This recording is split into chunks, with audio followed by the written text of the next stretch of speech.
A linha da nossa querida maçonaria universal. Aqui que vos fala seu irmão, seu amigo Jair Gomes. Bem, hoje, quando eu rio assim é porque você sabe que eu venho com um assunto bem temático, né? Meus queridos, olha, eu sempre tenho dito aqui no meu canal que eu criei esse canal para nos instruirmos, para progredirmos em relação à temática maçônica, né? Esse canal de maneira nenhuma é para quebrar o decoro maçônico, de maneira nenhuma. Vocês nunca vão ouvir aqui no meu vídeo falando assuntos que não seja pertinente aos nossos augustos mistérios. Eu falo algo que já está externado nas mídias sociais, que eu sempre insisto e chama a sua atenção. Coloque lá todo o assunto que eu abordar aqui, você coloque lá no Google a palavra-chave e você vai encontrar vários temas, né?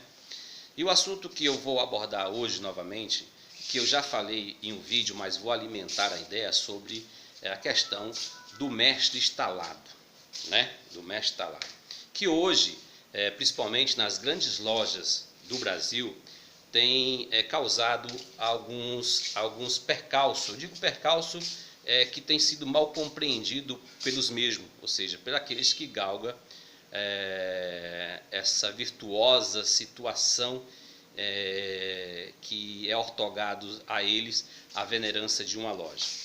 O que ocorre é que os irmãos que galgam essa posição têm confundido ser mestre instalado como se fosse um grau maçônico, ou seja, dentro da simbologia maçônica. Quero alimentar e afirmar que a maçonaria simbólica ela é composta somente de 3 graus simbólicos hoje, atualmente, ou seja, aprendiz, companheiro e mestre.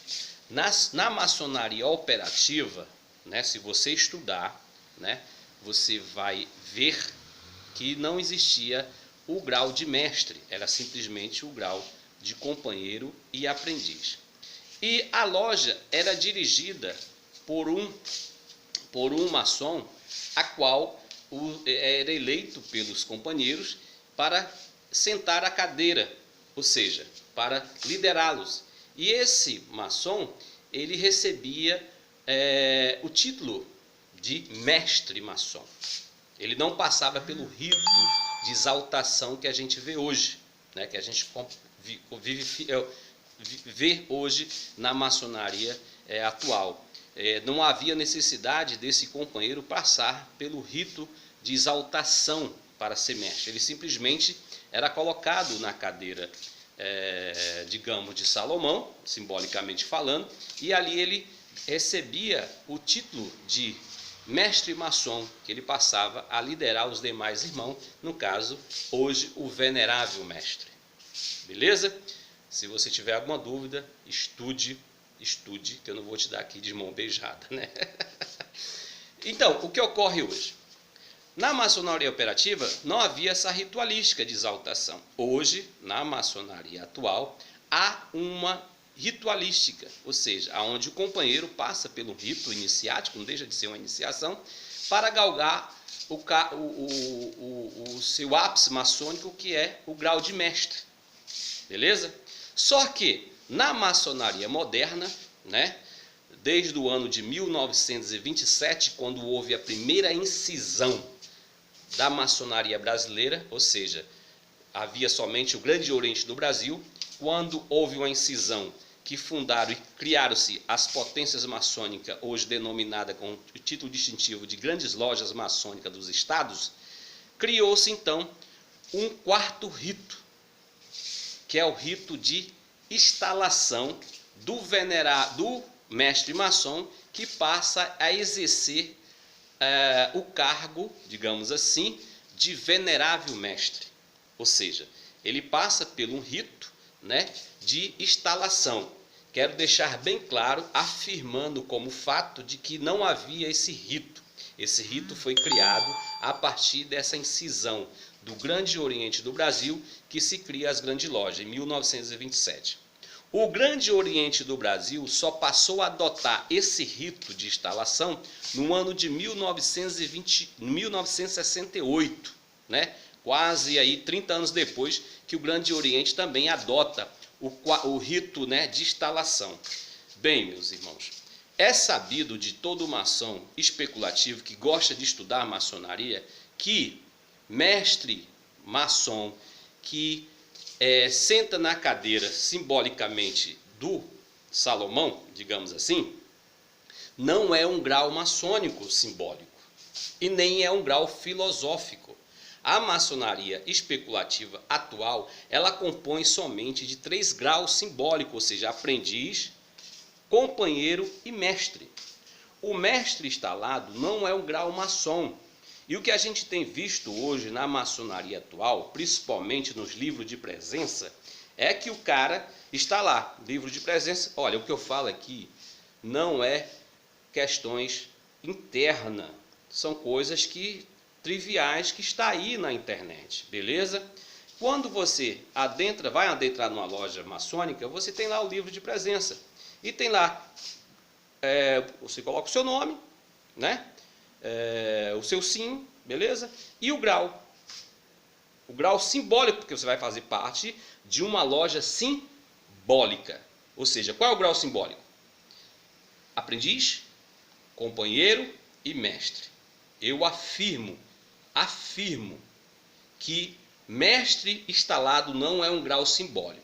Mas o indivíduo chega lá e coloca mestre instalado. Num grau aonde simplesmente que deve ser colocado os graus simbólicos. Mesmo você que faz parte dos graus filosóficos, né? Quando você assina em uma loja filosófica ou simbólica, é necessário que você coloque o seu grau. Ou seja, isso não é falado. Isso não é falado em loja maçônica. Não sei porquê. Mas aí o cara coloca lá, mestre, grau 33. Por que não coloca só mestre? Por quê? O ego, né? A vaidade, né? Vou colocar aqui grau 33. Vou colocar aqui mestre instalado. Mas o fato é que a loja é simbólica. Agora, se você for numa loja filosófica, aí você coloca grau 4, grau 5, grau 6, grau 7 e etc. Mas numa loja simbólica, você coloca o grau simbólico, ou seja, se você é aprendiz, você coloca aprendiz. Se você é companheiro, você coloca companheiro. Se você é mestre, você coloca mestre. Mas aí o indivíduo coloca mestre instalado. Bem, vou adentrar mais profundamente nessa temática de mestre instalado. Se sabemos que não é um grau da maçonaria simbólica, então o que é? No meu vídeo, que eu falo sobre mestre instalado, eu digo dentro do contexto do RGF, do Grande Oriente do Brasil, e que também é homogêneo com o RG das grandes lojas maçônicas do Estado, que mestre instalado é uma honraria. Ou seja, você galgou, foi ortogado a você pelos mestres maçom, você exercer a liderança de uma loja. Bem, é necessário que você carregue esse título de mestre instalado. Agora vamos entrar dentro do estudo hermenêutico. Vamos pautar dentro de um contexto lógico. Veja bem, tudo bem, hoje é aceitável que existe o rito, né, de instalação. Fique sabido que anteriormente não havia esse rito. Esse rito nasce na criação das grandes lojas maçônicas do Brasil. Não havia esse rito. Nem mesmo no Grande Oriente existia esse rito de instalação de um mestre maçom a exercer a venerância, certo? Isso é fato histórico, beleza? O que ocorre?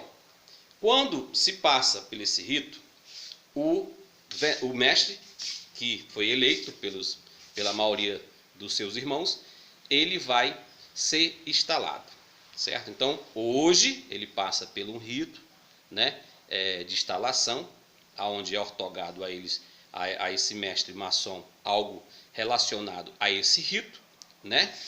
E esse indivíduo, ele passa a ser um mestre instalado, que vai exercer o cargo de venerância. Beleza? Ele foi instalado. A palavra instalado quer dizer colocado, assentado, direcionado, ocupado e etc. Beleza? Então, naquele momento ali, aquele mestre passou a ocupar aquele cargo. Raciocina comigo. Quando esse mestre que hoje está instalado, que hoje está exercendo a venerância, ele pode ser chamado de mestre instalado? Sim, pode. Ele pode ser chamado de mestre instalado porque ele está exercendo o cargo de venerável instalado. Agora, o indivíduo exerceu o seu cargo, cumpriu o seu papel e deixou de ser venerável, deixou de exercer a cadeira, deixou, ou seja, saiu, não está mais exercendo. Pela lógica, usa o teu racional, ele continua com o título de instalado? Hein? Pensa comigo. Ele está instalado em quê? Ele não está mais sentado, não está mais exercendo o cargo, e ele está instalado em quê? Eu deixo um silêncio para você meditar, para você refletir. Ele está instalado em quê? Onde é que ele está instalado? Ele está sentando aonde? Ele está exercendo a venerância? Não. Então ele não é um mestre instalado. Ele é um ex-venerável. O mestre instalado é aquele que está sentado exercendo o cargo. O indivíduo que exerceu, ele passa a ser mestre maçom. Simples. Simples. Ele não é mais um mestre instalado. Ele é um mestre maçom. Só que hoje é algo que está aí há quase 90 anos, 95 anos, que praticamente se imortalizou. Não dá. Aliás, a mudança só nasce de quem? Quem tem a prerrogativa. Quem tem a prerrogativa do cargo? O grão-mestre. O grão-mestre que pode mudar e rever isso aí. A única coisa que não pode ser mudada em maçonaria é sabido de qualquer maçom, seja do aprendiz ao grau 33, a única coisa que não pode ser mudada em maçonaria chama-se os landmarks maçons. Constituição, RG, RGF, Código Disciplinar, Código Eleitoral e etc. Tudo isso está sujeito a mudanças e atualizações. A única coisa que é perpétuo, imutável em maçonaria, chama-se os landmarks. Mas tudo está sujeito à mudança na maçonaria. E esse é um tópico que deveria ser revisto nas grandes lojas. Porque hoje tem causado, sabe o quê? Tem enchido o papo de muitos mestres instalados. É sabido de que aquele indivíduo que exerceu a venerância pelo tempo, né? Ele deixa a venerância, mas ele ainda continua na egrégore, ele continua na essência, ou seja, na existencialidade que é um venerável, porque ele ganha um título de mestre instalado. Mas essa é a minha opinião, certo? A minha opinião de maçom especulativo. Meu irmão, se convença, você não é mais um instalado, você é um ex-venerável. Você exerceu a venerância, você foi instalado, mas você não é mais um mestre instalado, você é um ex-venerável. Até porque, quando você, por acaso, você volta à venerância, você passa por qual rito? De assunção. De assunção.